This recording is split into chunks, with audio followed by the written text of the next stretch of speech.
All right, we got a no cooling call here at a house we have been to, I think once or twice. Lennox machines that leak Freon are all over this neighborhood. And as you can see, there's another two-story across the street with one condenser and 2 floors. Never good. But I call it the improperly applied zoning. And that's what this house has, one condenser. I remember it. So let's go ahead and turn both thermostats on and come see what we got. Okay, I turned both thermostats on. And we do have indoor fan blowing on both floors, and I heard the condenser come on. And I am feeling really good warm air out here.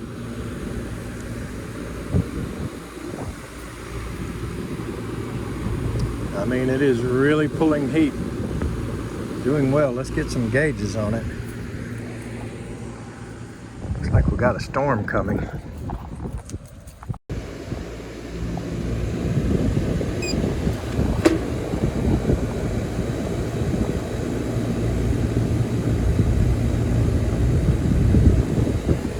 Looks like it's a little bit overcharged. We've got high subcooling, low superheat. And now look at it going all over the place. Head pressure is dropping a little bit. Subcooling dropped a little bit. Jumped way back up. Something's going on here.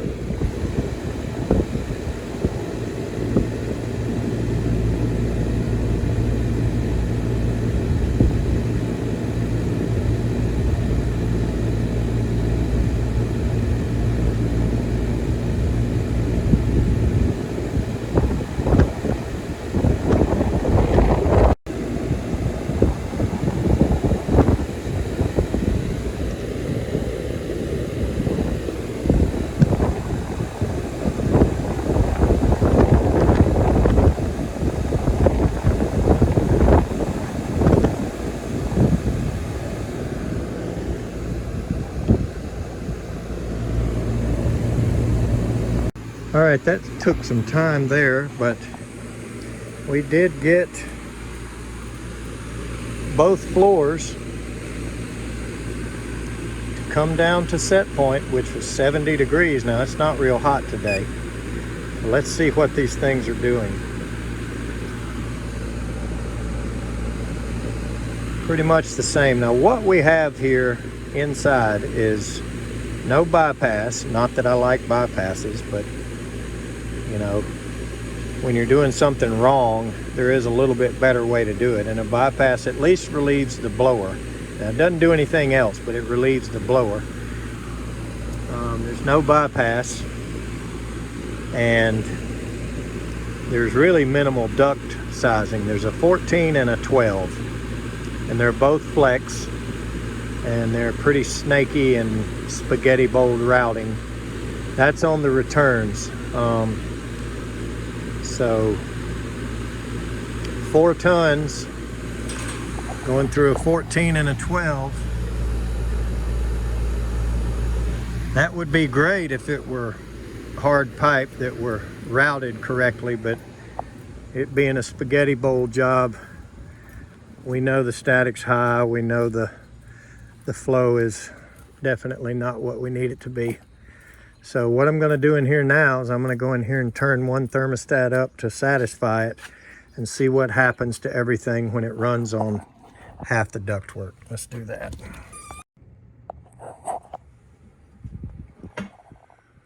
Okay, big increase in airflow. I mean, this is racing and screaming now. And I can hear more humming from the return over there. As soon as the bottom damper closed, I'm upstairs now.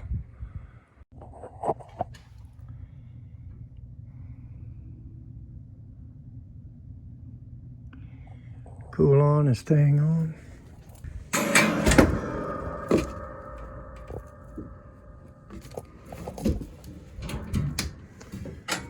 So,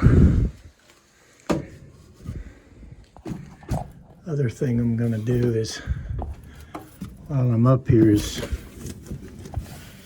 set some relief, because I think I saw that these are the new type damper that has a stop in it.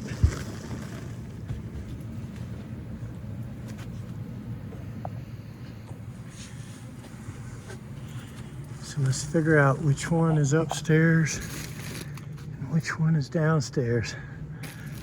A 10 goes downstairs. Oh my Lord.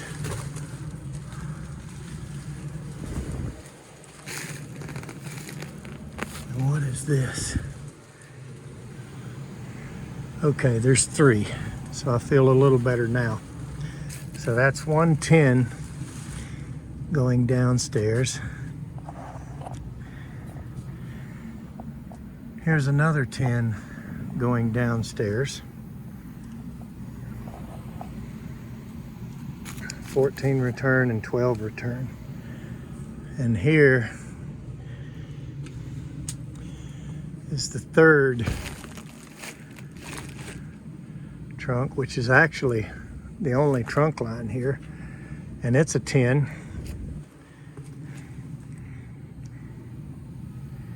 And it's feeding these 3 upstairs here. So how in the world does this other half of the upstairs? So there's actually 4. Okay. So this must be the other half of upstairs. Yep. And there's the piece of pipe they hung. They call that a trunk line when they feed it with a piece of flex. And it looks like a 12 coming over here to a 10. But I don't feel, yeah, there's a reducer right there. Okay. So, top floor should be green and open. Yes, it's open. Okay, bottom floor is red and closed. Yes, it's closed. Top floor doesn't have the green light, but it is open. Okay. And bottom floor, this one where you can't see it, but it's red and closed. Now there's no bypass. There's only 2 return ducts. There's not even room for a bypass. All right, so what I want to do is see if I can set these stops up to where it relieves air.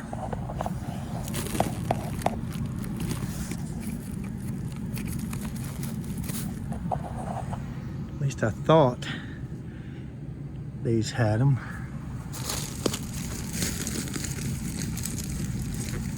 Yep, I feel it there.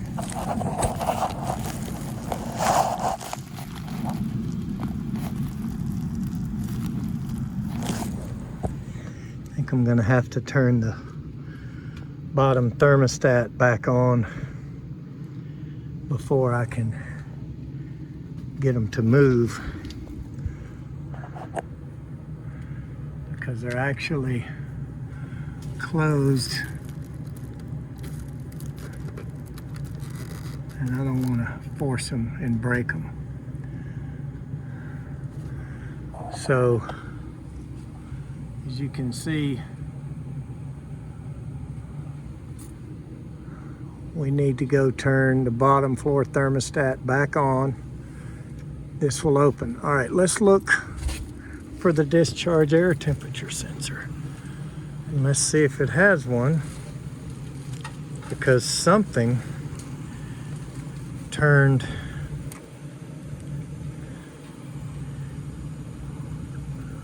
one, two, three, four, five, six. Something turned our condenser off. And it's running again now.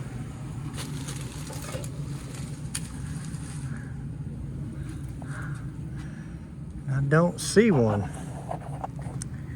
So I don't know if the board somehow turned it off when we dropped the zone, or if I just didn't make it quick enough. It was at 68. Okay, so we've got 4 dampers, and there's the equipment. So we got 4 dampers and 2 thermostats. 1, 2, 3, 4, 5, 6 wires. Okay, so there is no discharge air temperature sensor. So I don't know what turned it off.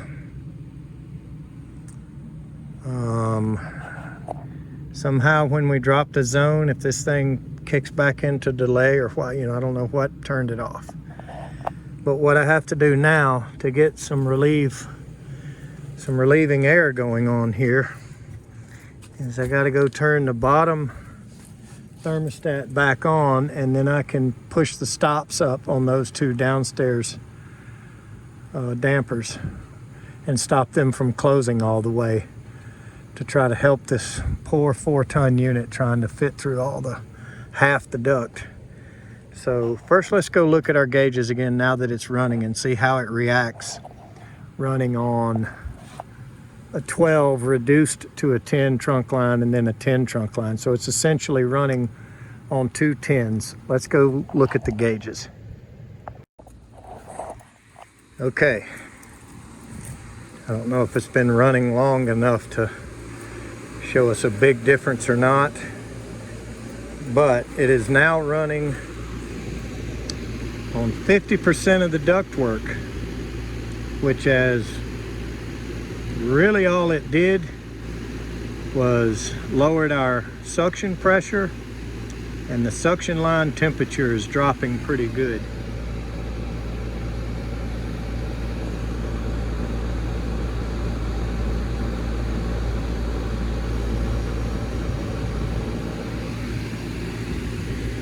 It hasn't lowered the suction that bad.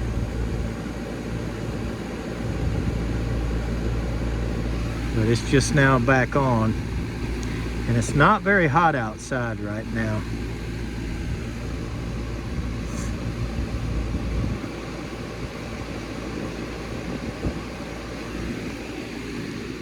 All right. So now let's go turn the other thermostat back on and see what that does to our pressures or superheater, any of that. And then as a final grasp at thin air, we're going to set some relief to the bottom 4 dampers. All right, so they're both back on and both running. And it runs pretty good when it's, got both zones calling. Not so sure the coil and the valve are acting perfect in this thing, but so now we can turn these bottom floor dampers to where, and there's never been any water in that pan, that's good. But we can turn these reliefs or these stops. Oh my gosh. And I just bumped into that switch.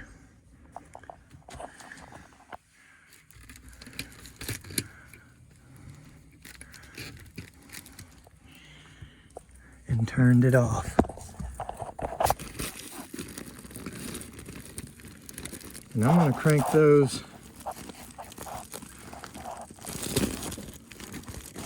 all the way to the 3rd notch to where they cannot cut off. Totally. Okay. So when that does close, it won't close all the way.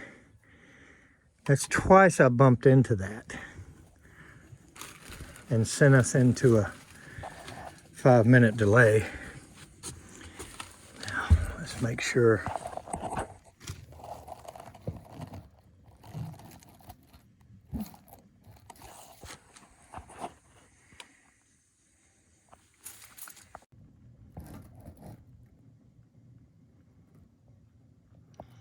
Okay, we're back on. So the other thing I'm going to do before I leave is I'm going to crank this back up. I'm going to see a little bit of difference on our gauges. I'm sure back to where it was when they were both on and flowing.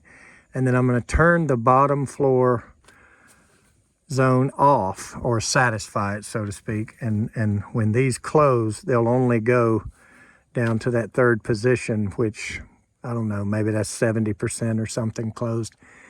And I'm just going to see if I still feel, you know, a percentage of air downstairs, and see if that will help when the obvious happens in a two-story house, is the bottom floor cools first and the top floor has to keep going.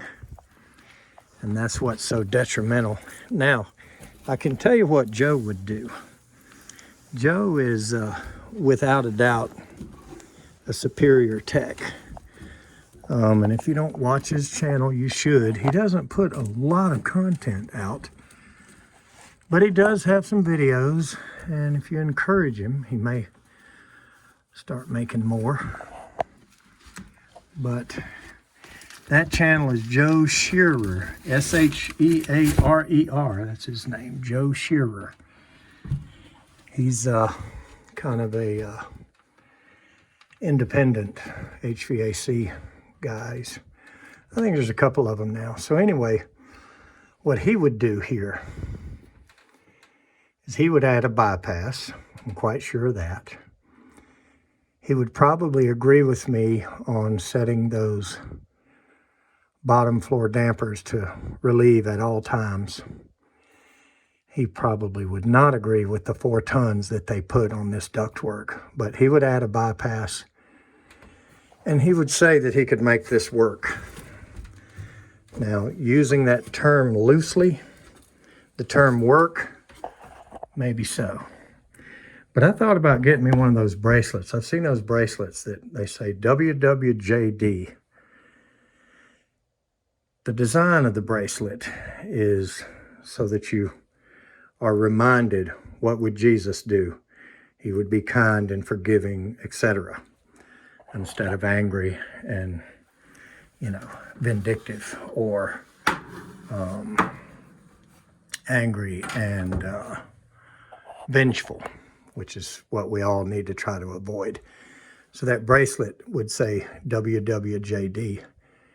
Now, just as a joke, and I don't mean anything sacrilegious by this, but if I had one of those bracelets and it said WWJD, that could be what would Joe do?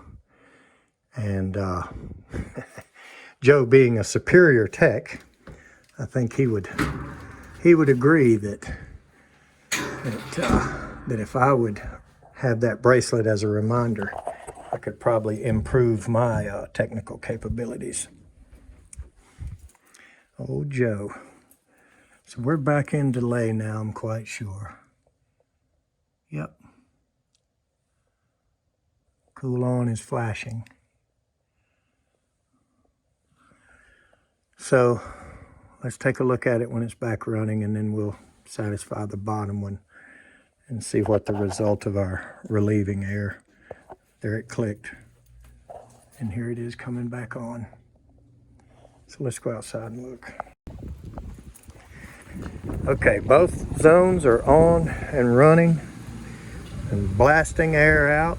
So we should be back where we were.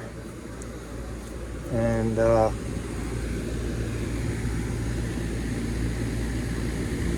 boy, I wish Joe was here.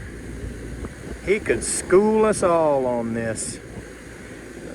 I don't see a lot of difference in the suction pressure or the superheat. Now, the suction line temperature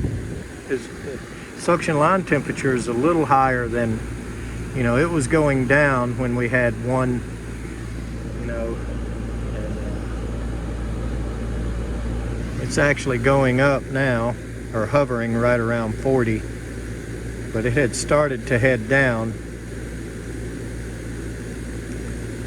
Well, now it's back down too, so the valve is moving, and I'm not so sure the bulb isn't dead on the thermostatic expansion valve. Maybe the bulb has lost its charge and not reacting well, because you see this subcooling just going crazy.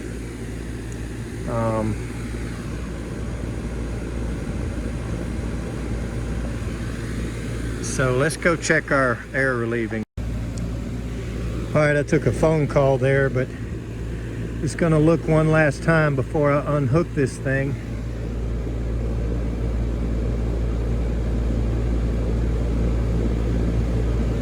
And under these conditions right now, I'm seeing low superheat and a little bit of high subcooling, but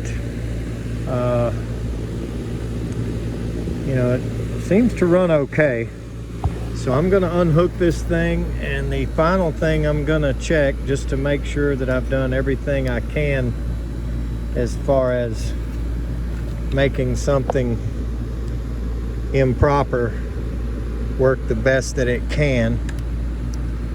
That final thing I'm gonna do there is I'm gonna cut that bottom floor thermostat off, which is what'll happen first all the time in the cool mode. And I'm gonna just witness how much relief we've created with those stops on the dampers. To top it off, this machine has a leak somewhere on it, and we put dye in it, as you can probably see right there, a couple of weeks ago, and we cannot find it in the very commonly found indoor coil spot.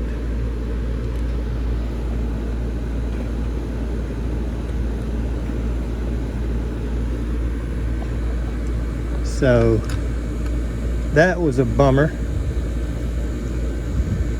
So that means it might be out here. So we got a valve that's not acting right. Oh, I hate channel locks. I don't know why I grabbed it.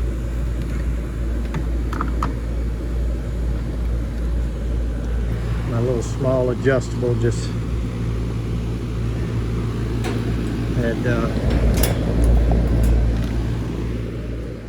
my little small adjustable had made its way down through the pile somewhere. So I just grabbed those channel locks. Anyway, let's go see what our relieving air did. Hopefully when we close that one, it still blows a good percentage, and it'll help it to run on one zone when it needs to. I just don't suggest it. Quick shot of that. Okay, that's with the thermostat on. Let's go over here and satisfy it, which is essentially turning it off.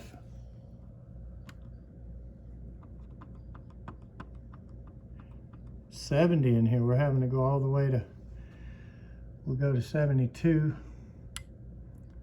And there it clicked. So it's off.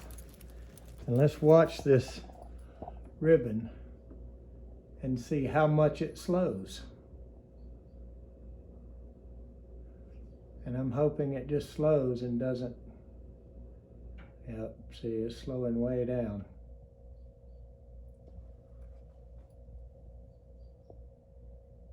But it is still moving.